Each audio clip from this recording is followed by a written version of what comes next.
Yan, sa pong pinagpalang umaga mga kapatid at kamusta po tayo? Yan. Ngayon po ay last Sunday no, ng November. Hindi pa naman tayo babati ng Merry Christmas. Pero po, ilang linggo na lang at araw, bonus na. No? Sa mga nagtatrabaho, no? Simula po ako nagkatrabaho, ito natingin ko sa December eh. Dati po, yung sobre ng mga ninang ko dito at ninong. Pero ngayon po, isa na po ito sa iniiwasan ko, yung sobre din. Dahil ako na po ngayon yung ninong. No? Ako na yung nagbibigay. Pero biro lamang po, ngayon nga po ay napakabilis no, na ng panahon at oras. No? Ilang linggo, no, Noche Buena na, ilang mga araw, bagong taon na naman. Ano? Bagong taon na naman at madadagdagan na naman ang ating pong mga taon. Hindi lamang po kalendaryo. No? Kundi tayo po lahat ay nadagdagan ng isang taon paglipas po nitong 2025. Napakabilis po ng panahon. Dati yung pants na binibeltan po natin, ngayon hindi na natin masara. No? At ibibigay na ngayon natin sa ating kapatid. Nung nakaraan po, nilabas yung iPhone 14 or 15. Ngayon po, meron ng 16, no? Pro Max. Ano po ba? 16. 17. Sorry po, wala siyang iPhone. Sorry po, ipon mo na bago ako. Yan. Napakabilis po ng panahon, no? iPhone 17 na, no? Maging sa mga nangyayari sa atin, ang panahon po ay hindi natin napapansin na napakabilis na dumadaan. At maging dito po sa mga slides na prepare ko po dito, ay makita po natin itong mga celebrity na kilala po natin before. Pero hindi lamang po ito picture, ito po yung kanilang pagbabago. No? Ito po yung ilan sa mga celebrity. Sila po ay na-feature sa tinatawag po na documentary na Then and Now. Dati at ngayon. Pero hindi lang po ito yung mga pictures, pero ito po yung ilang mga artista. No? Ayun po, nung bata ako, tapos nung hindi. Si DiCaprio po yan. Kung kilala niyo po, siya yung sikat sa Titanic ba? Tama, sa Titanic. At si Keanu Reeves, no? Kilala niyo po ba yan? Hindi masyado. Hindi ko rin masyado kilala. Ang naalala ko lang na palabas yung may Rottweiler yung may aso, no? Na itim. Yan, 27 siya yan, 51 na ngayon. At next yan din, no? Ay, Justin Bieber. No, isa sa mga kilala ng mga time po na lumaki po ako. Pero ito pong dalawang picture na yan, hindi lamang po yan basta then and now. Yan po ay documentary. Ano po? Yan po ay documentary na pagpapakita ng magkaibang buhay na itong pong artista noon at ngayon. Dahil alam niyo po, pinapakita nito pong ng documentary, no, na ito. Yung iba pong mga artista ngayon po ay drug addict, no? Napariwara na po yung buhay. Iba na po sa mga dati na parang fresh na 14 years old, no? Pagdating po sa 20 to 30, nag-iiba po ang buhay. Kaya ito pong documentary na ito, pinapakita po nito na dati sila po ay puno ng pangarap, no? Puno ng sigla, at puno po ng pag-asa. Pero pagdating po sa now na section, meron pong tinatawag doon sa documentary na now, kasi then and now, hindi po sa natin pinanood ini-screenshot ko na lang po, ay may kita po natin na yung iba ay tuluyang nagbago ang direksyon. O yung iba po naging addict, napariwara sa buhay, yung dati pong punong-puno ng pangarap, napagod, yung dating dedicated sa career, naging distracted, yung dating may vision, no, naligaw, saan-saan na. Meron nga po tayong kilalang mga Pilipino na ganyan, no, na dating sikat, pero ngayon ay malayo na po ang buhay. At alam niyo po, sinasabi ng narrator, tuwing i-end niya po yung buhay ng isa pong artista kapag hindi po maganda, sabi po ng narrator, this is what happened because they stopped moving forward. Ano po mangyayari pag di tayo nag-move forward? Tayo po ay nakatayo lang, no? Tayo po ay nakastuck. Hindi po tayo gumagalaw, no? Kaya po alam niyo po, mga kapatid, sa atin pong buhay Kristiyano, ang atin pong den ay maganda rin, no? Kung lahat po tayo dito ay sumampalataya. The day we got saved, kung tayo po ay surrender natin ang ating buhay sa ating Panginoong Jesus, yan po yung ating mga den. Yung time na una tayong nag-start sa ministry, yung time na mainit tayo, Pero how about our now, no, mga kapatid? Kamusta po ang ating pong buhay ngayon sa ating Panginoong Jesus? At kung gagawa ng documentary ang ating pong Christian life at ipapakita ang then and now, ano po ngayon ang makikita? Mas lumago po ba tayo? Mas lumalim? No, mas nagtiwala ba tayo sa Panginoon? O masasabi rin po natin ang pinakamahirap na linya na pinakita po dito na stop moving forward. No? Alam niyo po, hindi lang mga kabataan yung mga, sa ngayon po, no? Hindi lang yung mga kabataan yung mga active sa ministry. Kundi po yung kanina, no? Pinakita sa Women's Summit na napakadami pong active na mga kababaihan pala. Parang ngayon lang po ako nakatid ng Women's Summit at nagulat po ako kahapon na napakadami. No?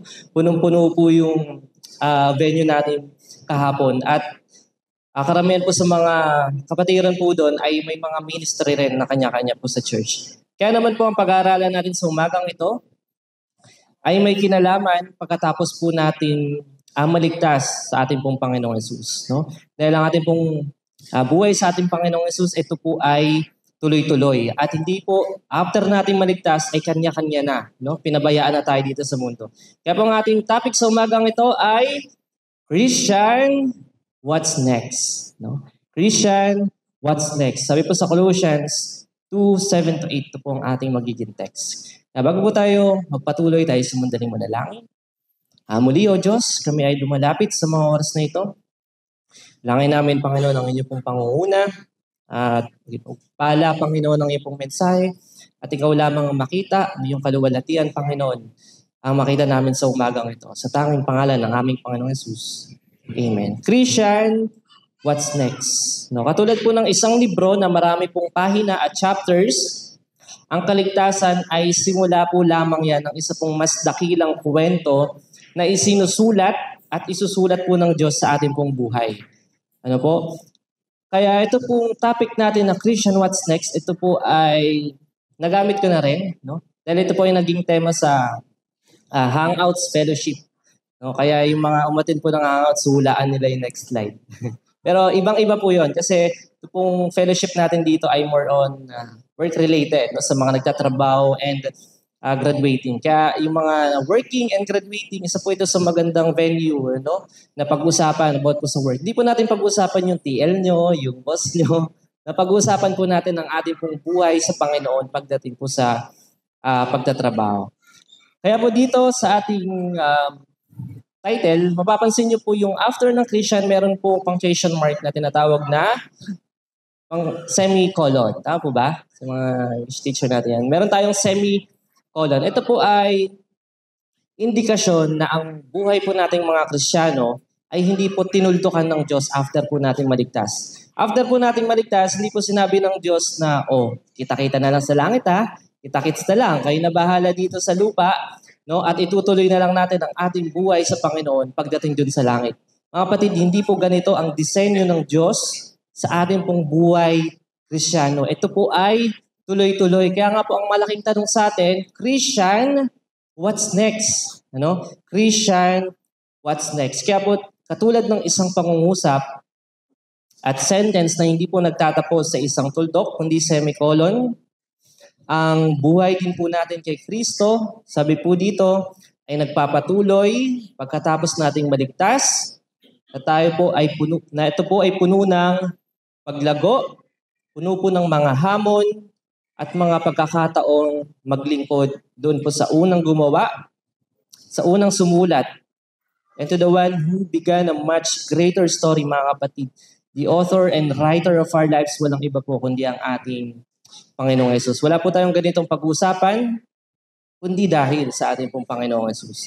Kaya naman po, ang ating pong buhay ay hindi po natapos na maligtas tayo, kundi ito po ay tuloy-tuloy. Kaya po sabi sa aking text, Colossians chapter 2, verse 6. So then, just as you receive Christ Jesus as Lord, ano po sabi? Continue. Hindi po tuldok, ipagkatapos po ng Lord. So then, just as you receive Christ Jesus as Lord. Hindi po. Ito po may comma or semicolon. Sabihin po, tuloy-tuloy. Continue to live your lives in Him. Kaya po ang buhay natin mga Kristiyano, mga kapatid, hindi na lang po basta po may buhay, may pag-asa. Ano po? Ang buhay po nating mga Kristiyano, hindi po basta may buhay, may pag-asa. Ang ating pong buhay, sabi po dyan, ay magpapatuloy kasama po ng ating Panginoong Yesus. No, mabuhay kasama at para kay Kristo, yan po ang tunay nating pag-asa. Katulad po ng ating inaawit na living hope. Kaya nga po dito, ay hindi po natin mababasa dyan, no, na after you receive Christ, ay kanya-kanya na po tayo. Hindi na po sinabi ng verse na kanya-kanya at tutuloy natin sa mundo. Kaya po sabi po dito, God did not say, dito po sa verse natin, so then just as you receive Christ Jesus as Lord, yan po ba yung sinabi? Continue your life in the world. No? Ganito po ba yung sinabi ng Bible? Hindi po. No? Hindi po itutuloy dito po sa mundo. At ano po pong sabi? God did not say, so then just as you receive Christ Jesus as Lord, continue your life as you want. No? Hindi rin po sinabi ng Diyos na ituloy mo ang buhay sa kung anong gusto mo. Hindi po ganyan nagko-continue ang ating buhay. God did not say, continue life to the fullest. Noong nakaraang linggo, nakita natin yung buhay ni Solomon na gusto niya laging todo. Dahil siya nga naman ay hari at mayaman, gusto niya laging nakatodo. Kung sa iPhone, di siya mag-settle sa Pro lang or sa light version, kung meron man. Lagi po naka-Pro Max, gusto niya po laging maganda. Lagi po nakatodo. Pero hindi po ganyan. Katulad po ng, naalala ko po yung kasabihan ng mga kabataan na YOLO, sabihin po ay, you only live once. Isang beses ka lang mabubuhay. Yan po yung pinangawakan ng mga kabataan dati. Isang beses ka lang mabubuhay, sulitin mo na lahat dito sa mundo. Break the rules. Ayan po yung mga kasabihan ng mga kabataan. Dahil isang beses ka lang mabubuhay. Agad di ka pa patay, sulitin mo na. Ganyan po ang tingin ng mundo. At hindi rin po sinabi ng Bible, continue living as usual. Parang normal lang, balik lang. After natin maligtas, trabaho na ulit. Pag-aral na lang ulit, subsub na naman ulit sa kamunduhan. Hindi lang po basta normal, babalik. Sabi nga, hanggat wala tayong inaapakan tao ay tuloy-tuloy lang ang buhay. Mga kapatid, hindi po ganyan ang disenyo ng Diyos sa ating pong Christian life. Ngunit, ito pong lahat ay nabago nang dumating at tanggapin natin ang ating pong Panginoong Yesus. Dahil sabi sa ating verse, so then just as you receive Christ and Jesus as Lord, continue to live your lives in Him. Rooted and build up in Christ, strengthened in faith as you were taught and abounding in thanksgiving. Ito pong mga bagay na ito ay yung ating pong magiging main points sa umaga pong ito. Pero bago po yan, ay titignan po muna natin ito pong mga dahilan kung bakit ang Christian po hindi makapag-continue. Sabi po dito, continue your lives in Him. Pero bakit po ang isang Christian madalas hindi po makapag-continue sa kanyang pong buhay sa Panginoong Yesus? Ang sagot po ay nasa kasunod lang din na verse na tayo po ay enslaved, tayo ay trapped dahil po sa kung paano tinitignan ng mundo. Kaya po meron tayong dalawang part sa umagang ito. Ang first part ay Christian what's next, stuck with worldly philosophies. Tayo po ay stuck. Pag sinabi po natin philosophy, ayan po yung kung paano natin titignan ang mundo, yung ating pong pananaw. Kaya po sa ating pong Christian, meron tayong parang dalawang lens. Yung worldly lens at yung Christian lens, ating pong buhay. Kapag ginamit po natin yung worldly na lens, makikita po natin ang ganda at tunay na kulay ng mundo. At wala po tayong pangit na makikita kapag tinignan po natin ang worldly lens. Dahil sa mata po ng mundo, ito po ay maganda. Kaya nga po, sabi dito sa ating verse, Colossians chapter 2, verse 8, see to it that nobody enslaves you with philosophy and foolish deception, which conform to human traditions. And sabi po dyan, the way the world thinks and the way the world acts, yan po ay malayo sa kalooban ng ating Panginoong Yesus rather than Christ. Kaya po, define mo muna natin, ito pong philosophy. Sabi po ni parang Google, it is a system of ideas about how life should work. It's a worldview, a set of beliefs, a way of thinking that shapes how people live. Kaya nga pa sa madaling salita, ito po yung paraan lang naman or pananaw kung paano natin titignan ang isang buhay. No? Ito pong mundo. Alam niyo po sa school, kasama po sa, alam ko dati nasa college lang, no, yung curriculum na philosophy class. Pero ngayon po nasa senior high, hindi po ako nagkakamali. Meron na pong philosophy. At doon po pinag-aaralan yung mga philosophers, no, yung kanila po, kung paano nila tinitignan yung kanila pong mga buhay. Pero bago po yun, tignan po muna natin, ito pong isa sa mga sikat and common na philosophy ng mundo. Isa po dyan ay follow your heart. Sundin mo ang iyong puso. Isa po yan sa mga sikat na philosophy at pananaw ng mundo. Kung ano sa tingin mo tama, ano sa tingin mo mali. Basta nilalaman ng puso, kaibig-ibig, sundin mo lang. Live your truth. Truth is whatever you want it to be. And ito po sikat ng sikat, no? Do what makes you happy. Gawin mo lahat ng mga bagay na magpapasaya sa'yo. Alam niyo po, ito pong mga mapapansin natin dito po sa mga filosofiyang ito. Lahat po ito, mapapansin nyo, laging nasa you. Ano po? Lagi pong may you. Follow your heart. Follow your truth. Whatever you want it to be, do what makes you happy. Lahat po ay nakasentro sa sarili. No? Sa lahat po na mapapakinabang natin sarili, ay ganyan po nakasentro ang nais po ng mundo. Kaya po dito ay kumuha rin po ako ng ilang mga philosophy galing sa mga philosophers na pinag-aaralan din po sa school. Unahin natin si Ayn Rand. Sabi niya, the purpose of life is the pursuit of one's own happiness. Tama po ba ito, mga kapatid? Hindi po, ano? Sabi po dito, man is the measure of all things. Sabi po ni Protagoras. At ito pong pinaka-matindi, no? Si Friedrich Nietzsche. Ayan, yung palabasa dito, si Friedrich Nietzsche. Sinerge ko po yan. Sabi niya po dito, God is dead. God remains dead. And we have killed Him. Alam niyo po, ito po si Friedrich Nietzsche. Hindi niya po direct na i-address ang mundo, kung paano niya po tinitignan ang mundo. Pero isipin niyo po kung paano niya tinitignan ang buhay na ito na patay ang Diyos. Paano po siya nabubuhay? Paano po siya nabubuhay sa mundong ito na iniisip na patay po ang Diyos? Kaya ano pong ina-expect natin na buhay? Ito pong taong ito, mga kapatid, ito po ay napakalayo sa nais po ng Panginoon. Kaya nga po, ay sabi sa ating verse, Colossians chapter 2, verse 8, the way the world thinks and the way the world acts, kung paano gumagalaw, kung paano nag-iisip ang mundo, it is not according to Christ. Kaya po mga kapatid, na-highlight po natin dito, ang buhay natin sa Panginoon ay hiwalay sa dati po nating buhay. This is now a new life in Christ. No, this is now a new life in Christ. Kaya po, ang ating pong first part, sabi natin, ito po ay tayo pong mga Christian, tayo ay stuck, hindi po makapag-continue dahil po sa mga pilosopiyang ito na sineset sa atin po ng mundo. Kaya po, pupunta na tayo sa ating second part, which is ito pong ating solusyon sa bagay na ito. Sa gilid pala.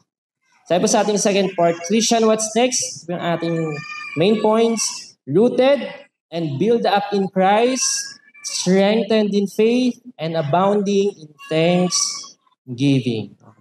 Abounding in thanksgiving. Kaya unahin na po natin itong ating first point, rooted and build up in Christ. Isa pa sa mahalagang bagay upang tayo po ay makapag-continue sa ating pong buhay ay itayo, no, at umugat.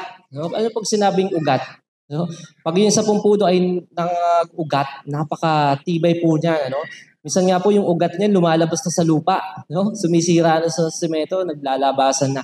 At makita po natin yung punong yun ay talaga pong napakatibay. Kaya alam niyo po, dito sa ating unang point ay napakahalaga. Ito po ay nakafocus sa salita ng Panginoon, no, at katotohanan. Kaya po,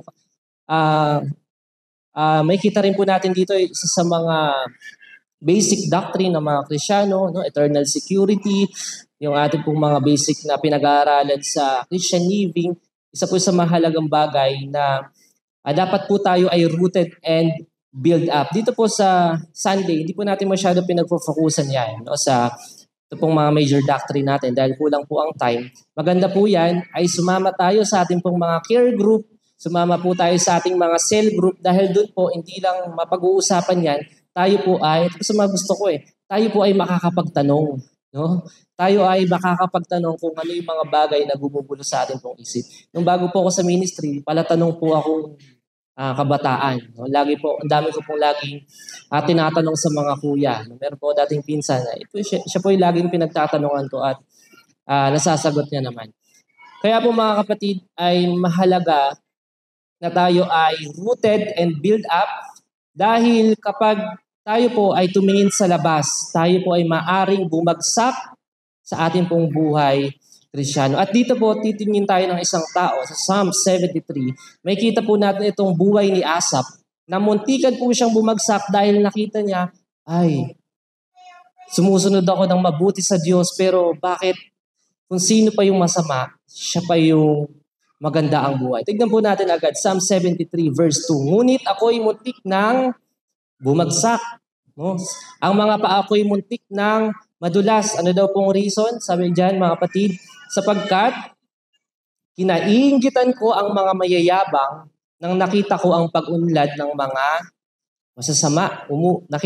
Habang siya po ay gumagawa at nagtitiis na hindi makompromise yung kanyang values, yung kanyang pong prinsipyo sa buhay, nakita niya ito pong mga masasama, itong gumagawa ng kasalanan, ay napakaganda. No? Ang lalaki ng tiyan. Ano po?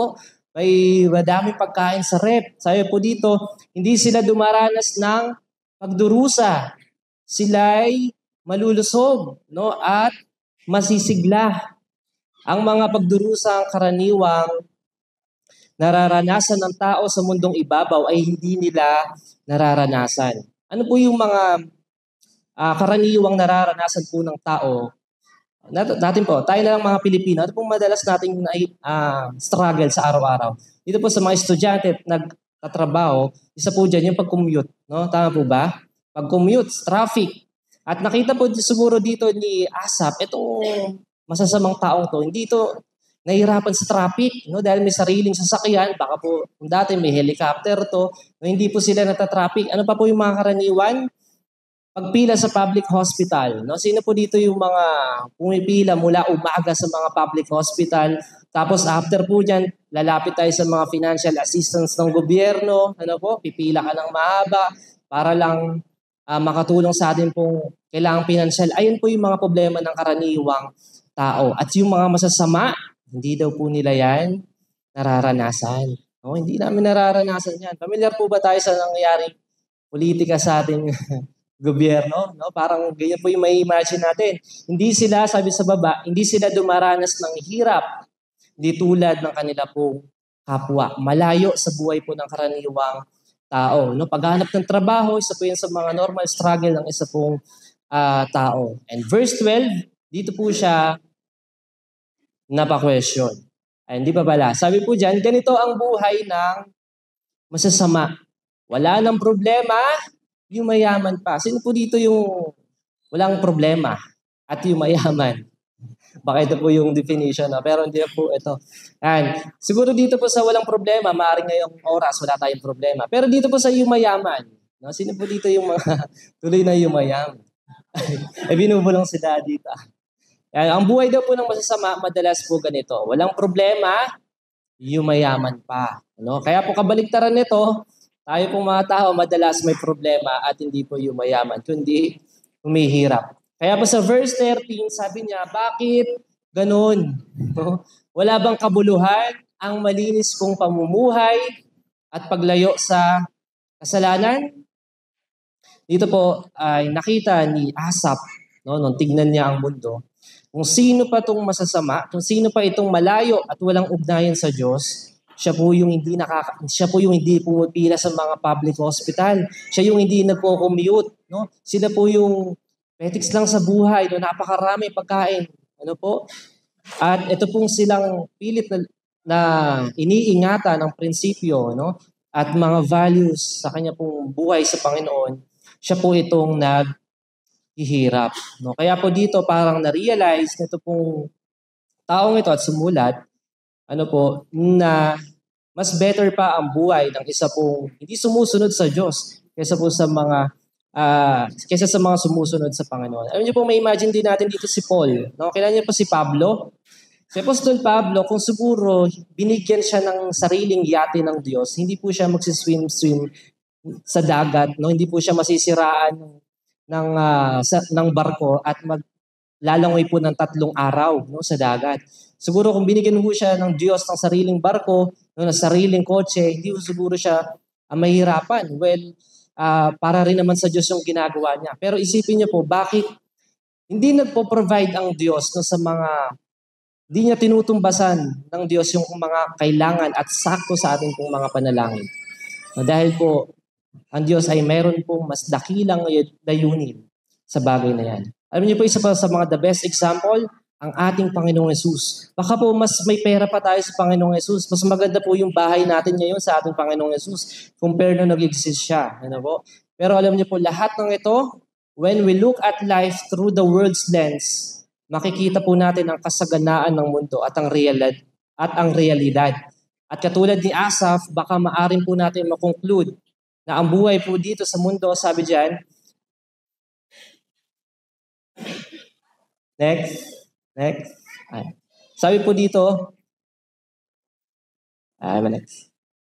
Maaari po natin makonclude, if the wicked prosper, maybe following God is pointless. No? Kung ang masasama at malayo sa Diyos ay pinagpapala, baka yung pagsunod natin sa Diyos ay walang halaga, walang saysay. Baka yung pagsarad natin ng tindahan every Sunday ay parehas ng pala kung bubuksan ko to every Sunday. No? Na meron po tayong mga kapatid na nagsasara ng business no? Pagdating po ng Sunday. Pero kung si Asaph, baka ma-realize niya na parehas lang pala. Buksan ko man o hindi, umatin man ako ng Sunday o hindi, parehas lang ang buhay. Ano? Parehas lang maghihirap, parehas lang may kasaganaan. Kaya po mga kapatid, ibang-iba ito. Kaya po, pangalawa, pwede rin po natin na makonclude na comfortable life means God's blessings and suffering means God's absence. Alam niyo po, mga kapatid, wag na wag po tayong madadaya ng mundo. Na ang presensya at ang pabor po ng Diyos ay wala sa mga material. Wala po sa estado ng ating pong buhay. Kaya huwag niyo pong isipin na kayo ay naghihirap. Ibig sabihin po, wala ang pabor ng Diyos.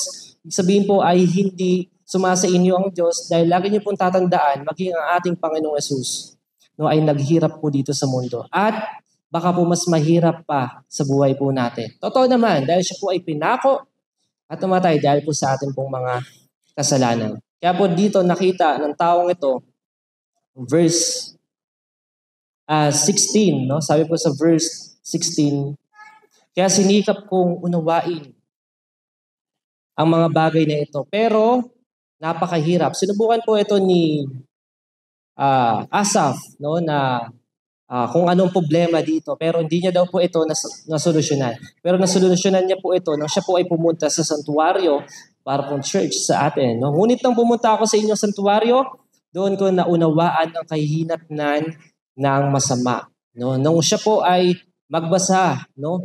Doon po sa mga scrolls, doon po sa mga kautusan ni Moises, nakita niya po ang kahihinatnan ng mga malalayo sa Diyos. At ayan po ay distraction, yan po ay kasiraan at kabulukan ng laman. At sa verse 25, dito niya po napagtanto na wala pong mabuting bagay, mabuting buhay tayong may nais kundi kasama ang ating Diyos. Sabi po diyan, walang sino man sa langit ang kailangan ko kundi kayo lamang. At walang anuman sa mundo ang hinahangad ko maliban sa inyo. Manghina man ang aking katawan at isipan, kayo o Diyos ang aking kalakasan. Kayo lang ang kailangan ko magpakailanman. Ang ganda po nito sa English, no? My heart and my flesh may fail, but God is the strength of my heart forever. At sabi po sa 28, ngunit ako, minabuti kong maging malapit sa Diyos. Kayo, makapangyarihang Panginoon, ang pinili kong kanlungan upang maihayag ko ang lahat ng inyong ginawa. Sa kabila ng nakitang ito ni Asaph, hindi niya po pinili na iiwan, na parang walang kabuluhan yung pag-attend ko ng Sunday, na parang walang kabuluhan, na sana pinagpapahinga ko na lang, 2 araw na nga lang pahinga natin. Iba po, isa na lang, no? I-attend pa sa church, attend pa ng fellowship, no? Attend pa ng fellowship pag Saturday, no? Ng buong araw. Pero lahat po ng ito ay hindi nabigo. Si Asaph, no? Natignan na ang buhay ay tunay na nasa Panginoon, no? Ang tunay na buhay ay nasa Panginoon. Kaya tayo po mga kapatid, saan po nangauugat? Saan nakatayo ang ating pong buhay? Sa trabaho? Sa ating pong pag-aaral? Sa ating pong pamilya? Nawa po, iisa ang ating kinauugatan at kinatatayuan ng ating pong buhay. Walang iba kundi ang ating Panginoong Jesus. Ephesians 3:17, and that Christ will live in your hearts because of your faith. Stand firm and be deeply rooted in His love. Ating mong second point sa umagang ito, Christian, what's next? Ay strengthened in faith. Strengthened in faith. Isa po sa mga mahalagang bagay upang tayo po ay makapagpatuloy sa Panginoon ay lumakas ang ating pong pananampalataya. Dahil ang ating pong buhay sa Panginoong Jesus, sabi po natin, ito po ay puno ng paglago. Puno po ito ng mga hamon sa buhay.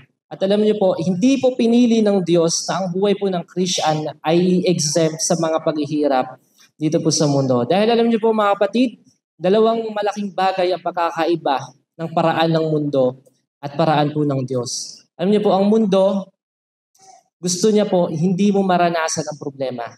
No? Hindi ka mag-commute, hindi ka pumila sa public hospital, pero may gagawin ka. No? Sabi nga dito, pag walang-wala na, para mag-iiligan na. No? Gagawa na hindi magandang bagay. Pero isa po ito sa paraan ng mundo. Ayaw niya pong maranasan mo ang paghihirap.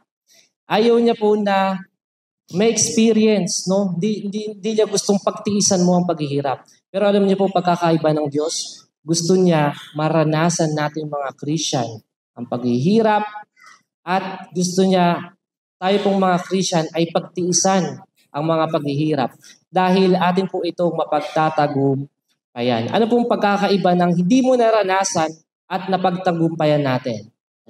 Ano pong pagkakaiba ng hindi natin naranasan yung isang problema at yung isa napagtagumpayan? Ano pong mas fulfilling? No? Ano pong mas makapag-satisfied sa atin? No? Hindi ang mapagtagumpayan ng ating pong mga problema. Sabi ko sa Romans 5:3-5, we are happy when we suffer. Sino pong masaya dito kapag pinarurusahan or nakakaranas po ng paghihirap? Lahat po tayo hindi masaya. Pero sabi po nila Apostol Pablo, we are happy even when we suffer. That is because we know that this helps us to become patient and strong. And when we remain strong, we show that we trust God. And when we trust God like that, it causes us to hope for God's help. And when we hope like that, we will not become disappointed. And this is because we know that God loves us very much. God has given His Holy Spirit to be with us, and the Holy Spirit causes us to know God's love very well. Alam niyo po mga kapatid, bakit tayo nagtatagumpay sa mga paghihirap, sa mga pagsubok na ito? Dahil sino po ang mas lumalapit sa Diyos? Yung wala pong problema o yung maraming problema? Maraming problema. Naalala ko po yung message ni Kuya Gudo, no? Kapag yung pain, kapag daw po nasasaktan tayo, doon na sumisigaw ang Diyos. Ano? Doon na po yung time na sinisigawan na tayo ng Diyos na bumalik ka na, kung di ka pa nakakabalik, umasa ka pa, kung umaasa ka na, ano po, ito po yung time na tayo po ay lalapit sa Diyos. Kaya po itong mga paghihirap, ito pong mga gustong iwasan ng sanlibutan, hindi po ninais ng Diyos. Dahil alam po ng Panginoon, kapag ang buhay nating mga Christian ay masaya at malago, no? Baka hindi na po tayo lumapit, no? Baka hindi na po tayo tumawag sa Diyos. Dahil tayo pong mga Christian, saan po ang buhay natin na walang problema at paghihirap? Sa langit po na bayan. Hindi po natin dito makikita. Kaya po lahat ng pagtitiisan, lahat po ng paghihirap mga kapatid, paghirapan at pagtiisan na po natin dahil hanggang dito lang po yan sa lupa. John 14:27, ang ino-offer po sa atin ng Diyos ay kapayapaan. Kapayapaan ang iniiwan ko sa inyo. Ang aking kapayapaan ang ibinibigay ko sa inyo. Hindi ito katulad ng kapayapaang ibinibigay ng mundo. Dahil again, ang kapayapaan po ng mundo, ayaw niyang ayaw niyang maranasan mo yung paghihirap, no? At ngunit, huwag kayong mabalisa at huwag kayong matakot dahil ang kapayapaan na binibigay daw po sa atin ng Diyos ay kapayapaan na nanggaling sa ating pong Panginoong Yesus. Bago po natin iyan itong second part, gusto ko pong i-share sa inyo ito pong buhay ng isa pong taong ito na ang pangalan ay Horatio Spafford. Ewan ko pong pamilyar ito sa inyo, isa po itong Presbyterian. Si Horatio Spafford. Ito pong taong ito ay hindi ko po lolo yan, no? Ganyan lang kulay. Ito po si Horatio Spafford ay isa po sa mga nakaranas ng sunod-sunod na pagsubok at trahedya sa buhay. No? Kaya po napakaganda na po kanya pong testimony. At ito pong taong ito ay isang lawyer and successful businessman. Ang kanya pong business ay real estate. Alam niyo po ito, yung mga building na nagtataasan, yan po ang kanya pong business. Ngunit, dumating po ang time, no, na nakaranas siya ng matindi pong pagsubok. Year 1871. Sa isang taon, dalawang pangyayari ang naganap. Una po, ay ito pong tinatawag na Great Chicago Fire noong 1871. 3.3 square miles daw po yung damage nito. 100,000 na tao ang nawalan po ng bahay at 300 na tao ang namatay. And of course, nandito po yung real estate business na itong taong ito. Kaya pong nangyari, bankrupt, no? Nalugi ito pong taong ito. At in that same year, habang siya po ay nagre-recover sa kanya pong pagkalugi, ang kanya pong anak ay nagkalagnat, no? Nagkalagnat lang. Pero po ang lagnat ito ay tinatawag na scarlet fever, no? Scarlet fever. Ito po ay popular sa mga bata. Ito pong anak niya ay bata pa lang, no, na lalaki. Isa lang po itong anak niyang lalaki. At ito pong lagnat na ito ay umabot sa point na ikamatay ng kanya pong kaisa-isang anak. Bankrupt at namatayan po ng anak. 1871 po yan. 1873, ilang taon lang po ang nakalipas, nagbakasyon ang kanya pong mag-ina. Kasama po ang kanyang asawa at kanya pong 4 na anak. At ang nangyari po, doon po habang sila ay malarga, no, umaandar po yung barko, nagkaroon po ng collision. At nangyari po, bumagsak yung barko at sa madaling salita, ang kanya pong 4 na anak ay namatay doon po sa paglubog ng bangka. Nabuhay po yung babae, no? Pero hindi po ito katulad ng Mrs. Joe. Okay po tong asawa niya. Nabuhay po yung kanyang asawa at itong mabalitaan niya ay talaga pong nalugbok ito pong taong ito. Pero alam niyo po, nung mabalitaan ito, ni Horatio Spafford, ay hindi po siya nagdumpasay. Hindi po siya na-disappoint sa Diyos. Ang kanya pong response ay hindi po katulad ng normal na response po nating mga tao. Dahil, alam niyo po, siya po ay nakasulat ng kilala sa mga hymn at inaawit rin po natin na it is well with my soul. Sabi po dito sa lyrics na to, when peace like a river attendeth my way, when sorrows like sea billows roll, whatever my lot thou hast taught me to say, it is well with my soul. Kaya po ito ay nagdala ng kapayapaan dito po sa taong ito. Siguro kung di po ito Christian, hindi niya po kilala ang Diyos, ay baka kung ano pong buhay at gawin nito, taong ito. Kaya po alam niyo mga kapatid, ang ating pong buhay sa ating Panginoong Yesus, ito po ay puno ng paglago.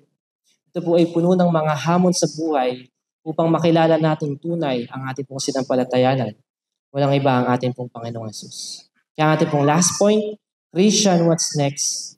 Abounding in thanksgiving. Abounding in thanksgiving. Dito po naalala ko itong isang Latin phrase, no, na tinatawag po na semper gratus. No? Semper gratus. Ang ibig sabihin po nito ay always grateful. Simple lang naman. No? Semper gratus, always grateful. Pero ang ibig sabihin po nito, sabi dito sa aking points, even in moments of loss or uncertainty, there is always something to be thankful for the growth, for the lesson, and every experience. Alam niyo po mga kapatid, ang ganito pong klaseng buhay ay nakita natin sa ating Panginoong Jesus. Dahil sabi po sa 1 Thessalonians 5:18, give thanks in all circumstances, for this is the will of God in Christ Jesus for you. Kaya po, ang lahat po ng bagay sa ating pong mga buhay, mga kapatid, tagumpay man o maging kabiguan, ay maipagpapasalamat po natin sa buhay na ito. Ano po? At sa kabiguan man, may dahilan para po tayo ay magpasalamat. Dahil sa ating pong kabiguan, ito po ay hindi wakas. Sabi po, ito ay classroom. No? Ito po ay parang isang paaralan kung saan doon po tayo hinuhubog ng Diyos, doon po minomold yung ating character, yung ating pong pananampalataya at pagkakakilala sa Kanya. Kaya po mga kapatid, may pagpapasalamat natin ang buhay na ito dahil hindi dahil maganda, ano po, ang lahat ng nangyayari sa atin, kundi dahil mabuti ang Diyos sa lahat po na nangyayari sa atin. Ito po ang pagkakaiba kung paano tinitignan ng mundo ang buhay po na ito at sa ating pong mga Kristiyano. Sabi po dito, the world give thanks for the good things, but Christian, we give thanks in all things. Lahat po ng bagay, kasama pong kabiguan, bumagsak ka man sa exam, a broken heart ka man, malugi man ang business, because of Jesus, mapagpapasalamat po natin ang lahat ng ito. Dahil lahat po ito ay dumadaan sa harap po ng Diyos. Ito po ay inaalaw ng Diyos. Alam niyo po, sabi nga, napakasarap malaman na alam ng Diyos na alam niya yung akin pong mga iniisip na hindi ko maran, na hindi ko masabi sa mga tao. Pero alam niyo po mga kapatid, hindi lamang po alam niya. Kundi sabi po sa 1 Peter, He cares for you. No, hindi lamang po alam niya. Kaya habang nagpapatuloy ang ating pong mga buhay, as we end mga kapatid, ang kaligtasan, ito po ay simula po lamang. At ang susunod ay buhay po natin kay Kristo. Kaya habang nagpapatuloy ang ating pong buhay sa mundong ito, nawa ay maipagkatiwala natin sa Diyos. Dahil sa Kanya pong kamay, ang ating pong kwento bilang mga Kristiyano sa buhay na ito ay magiging patunay na pag-asa, pagbabago at katapatan po ng Panginoon. Sabi po dito, salvation is only the beginning, and what comes after is our growth in Christ and the ongoing story of a life lived in Him. Kaya po muli, isa pong mapagpalang umaga sa umaga.